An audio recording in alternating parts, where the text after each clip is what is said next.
Hi everyone, welcome back to Study Room. So, this is our next part of the chapter, which is India, neighbors, and the world. We will study about India, neighbors, and the world. Let's start. So, let's understand first the central location of India, okay, where it has been actually located in reference of the world, okay. So, Indian landmass has central location. It is centrally located between East and the West Asia. So, in the continent of Asia, it is somewhere centrally located, okay. India is southward extension of Asian continent. It is on little southern part of the Asian continent. Okay, so this is the location of our country. Next, we will be talking about routes that India follow, be it sea route or a land route. So, first point here is India has the longer coastline. Okay, it has the largest coastline as compared to any other country in the world. It is because of obviously its position, and that's why the Indian Ocean is named after India as Indian Ocean, which justifies because India shares its coastline the most. Okay. Second point here is since the opening of Suez Canal, which was in 1869, so in 1869, Suez Canal was established. The distance from India to Europe, okay, here is Europe, here is India. So the distance between India to Europe has been reduced by 7 kilometer only. So earlier the travel used to be from here to here. Now, due to Suez Canal, the travel has been reduced to just 7,200 kilometers, around 7,000 kilometers. Okay. Next, let's pause here a little, and I have a very fun question for you, which is: are India and Sri Lanka connected? Do you think India and Sri Lanka are connected? Are they neighbors? If they are connected, then what is their route? We'll understand that in a coming slide.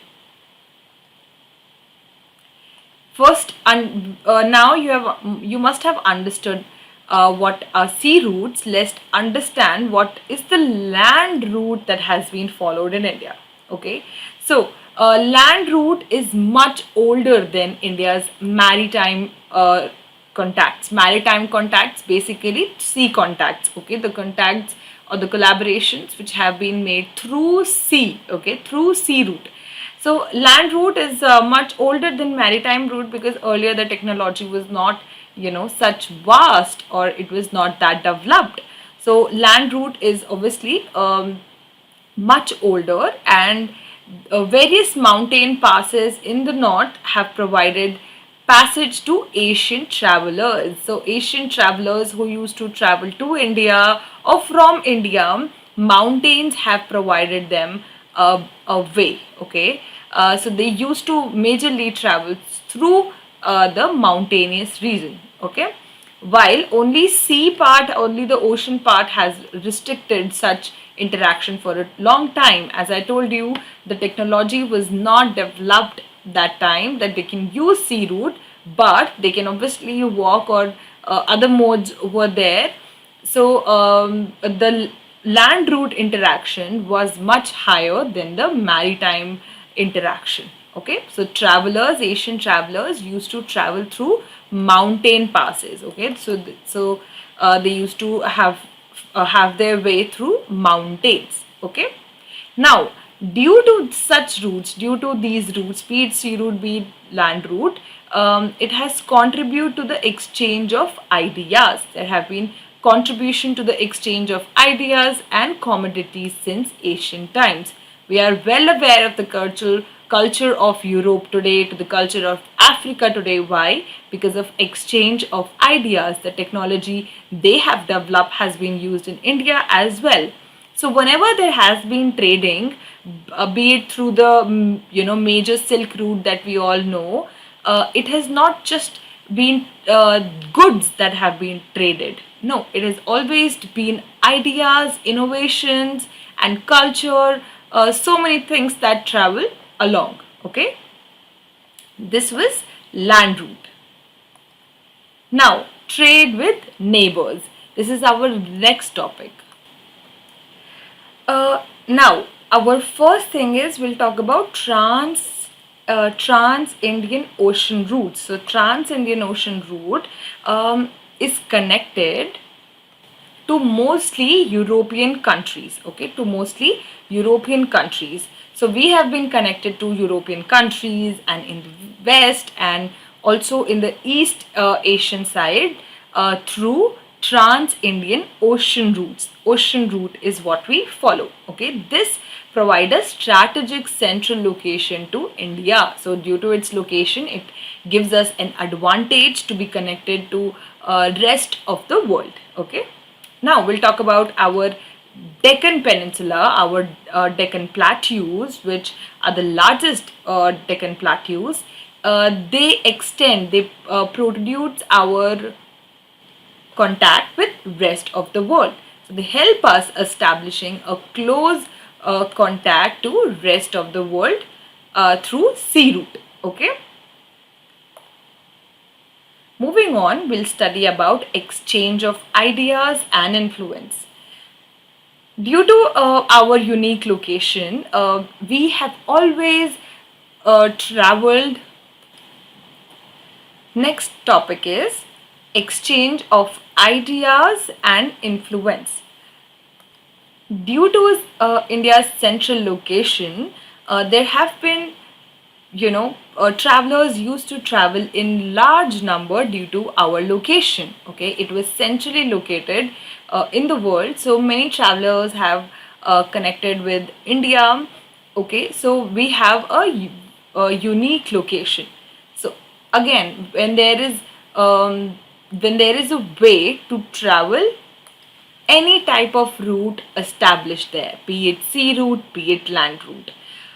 So due to our central location, we have been part of many trading systems. So whenever there is trade, as I mentioned, it's not just the trade of commodity or the goods that used to happen. It is also the idea, influence, and the technology, cultural exchange that used to happen. Okay, so the idea of Upanishads and Ramayana and the stories of Panchtantra. How can we not mention Indian numericals and the decimal system reach to many parts of the world?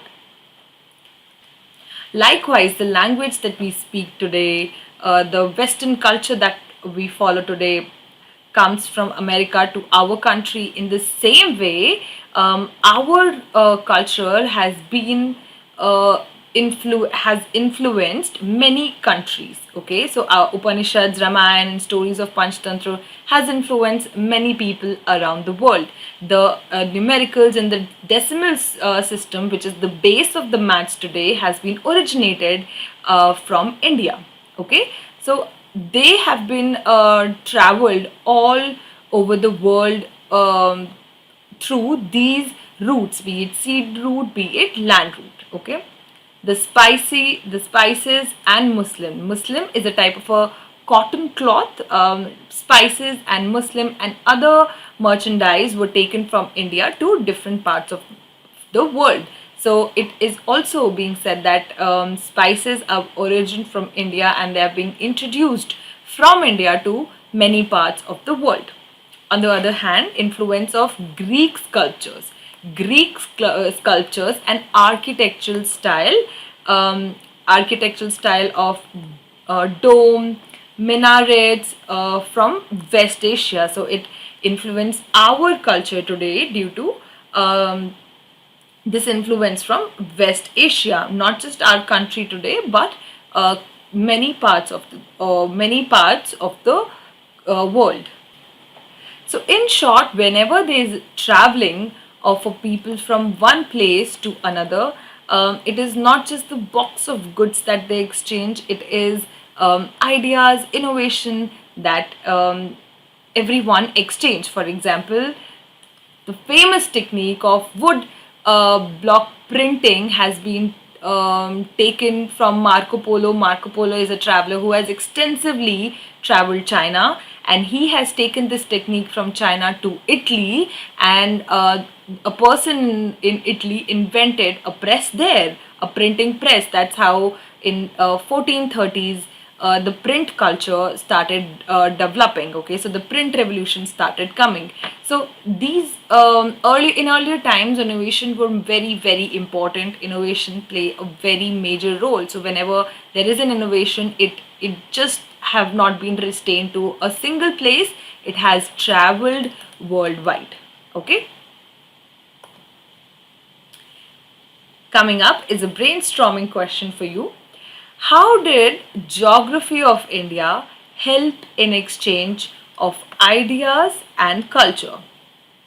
How do you think geography of India help in exchanging ideas and culture?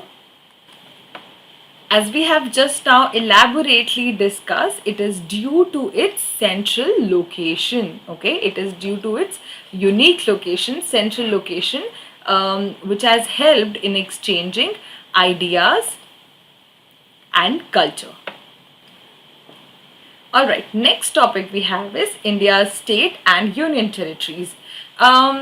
India occupy important strategic position in South Asia. Okay, India occupy a very important strategic position in South Asia. India has 28 states and 8 union territories. We have 28 states and 8 union territories. Okay. Next up we have, so before 1947, there were two type of states. Okay, one was provinces and second princely state. Okay, so first provinces were ruled by British officials. Okay, so British people appoint viceroy, which who used to rule that particular province. Okay, so this used to be a space which was ruled by viceroy. And second was princely state. Princely states, as name suggests, prince. Okay, so this was basically ruled by prince or king system, or hereditary rulers, or, who used to acknowledge sovereignty in return of local autonomy. So their state, their princely state, they used to have power on their state. Okay, so this was princely state, who was ruled by princes, king, emperors. Okay. Moving on, we'll study about India's neighbors. Okay, India's neighbors. India share land boundary with 7 major countries. Land boundary we're talking about: Pakistan, Afghanistan in northwest, China, Nepal, Bhutan in the north, and Myanmar, Bangladesh in the east. Okay, Sri Lanka and Maldives are also India's neighbors, but we do not share land boundary with. Okay, so we are connected to Sri Lanka. India is connected to Sri Lanka through Palk Strait and Gulf of Mannar. Okay, Palk Strait and Gulf of Mannar. Maldives is situated to the south. Okay, it's situated to the south of Lakshadweep Island. So somewhere we're connected to Maldives as well. Maldives are very small islands. Okay, so we do not share land boundary with them, but yes, they are our neighbors. Coming up, a very fun question for you all. The sun rises 2 hours earlier in Arunachal Pradesh as compared to Gujarat in the west, but the watches show the same time. How does this happen? Think about it. Why do you think this happens? So this is because of the Mediterranean, Indian Standard Mediterranean, that passes through Mirzapur, Uttar Pradesh, and at what degree it passes? It's 82.30. Okay, and this has been taken as standard time. Okay, this has been taken as standard time for whole country. So this has been taken as standard time for whole country, which we refer as IST, Indian Standard Time. Okay, that's why the sun rises 2 hours earlier in Arunachal Pradesh, but the watches, when we see the watch, it shows the same time. Moving on to our next question, which is question number 2. Okay. The central location of India at the head of the Indian Ocean is considered of great significance. Yes, the head of the country is considered to be a great significance. Why do you think so? I'm sure you must have got the answer by now, so let me revise it for you. Suppose this is our major points of our country. Okay, this is north and this is south. All right.